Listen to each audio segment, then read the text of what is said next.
दास जी की महाराज की वाणी में, गरीब अपने दल साधु नहीं, वा को दर्शा सादे, मैं से सिंह से जानिए, गति कछु अगम अगाधे। एक बार एक पाड़ी था, गौओं का पाड़ी, भैंसों का गौओं का पाड़ी जाया करता था। और बाहर वाई सी एक मंदिर बना हुआ था, उस मंदिर में एक पंडित जी कथा किया करता था।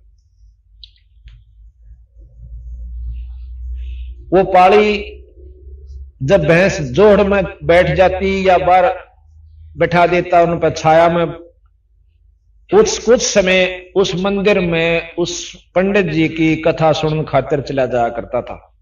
और वो सुना करता था भगवान से बहुत काम सरें। कोई आकर माई कहती, भाई कहता मेरा यूं काम नहीं होता पंडित जी, तो कहा करता भाई भगवान का नाम ले ले, ठाकुर जी ले जाए। उसने तो अपना धंधा खोल रखा था। मेरे कैसा था, कोई एक मूर्ति बना रखी थी पत्थर की, ने बोला ये सालग्राम ने ले जा, और ऊन ही दिखाया करता। उसने एक लाल कपड़े में लपेट के और उस माई या भाई ताई दे दिया करता कि रोज तो इसका भोग लगाइए, और भाई 15 दिन मन ने बुलाइए जमान खातिर, और इतने रुपया दर्जा, इतनी ठाकुर जी की कीमत है, और या इतनी गुरु दक्षिणा, और ये ले जा। अब पाड़ी ने सोचा कि तू इतना दुखी से, भैंस कदे किसी के बाजरा में बढ़ जा है कि गऊ किसी जुआर में, और को पीता है को छेता है, यू अच्छा पंगा पड़ेगा।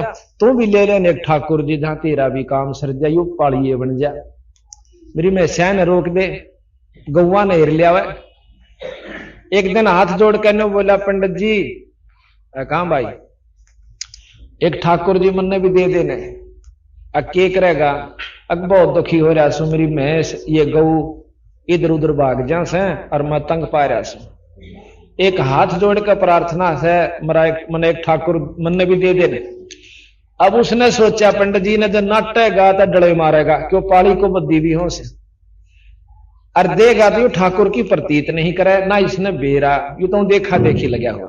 उन्होंने बोला भाई तड़के नहा धो का ये सुबह सुबह है, और जब दे दूंगा। अनु बोला देख पंडित जी पीछे मेरे दुरस है कहना, अब तो बिना पीछा वाला ठाकुर दे दूंगा। बोला अच्छी बात। पंडित जी जंगल पानी होने गया था, तड़के एक भैंस का टूटा सींग ठा लिया, और लिया के उसने लपेट कर लाल कपड़े कर नाले उसका लपेट कर धर लिया, पाली आंधे दे दूंगा। और पाली का तो लगन लाग रही, क्योंकि वो तो आत्मा से दुखी होकर मांग रहा था उस तो वह वस्तु। जाकर ने बोला पंडित जी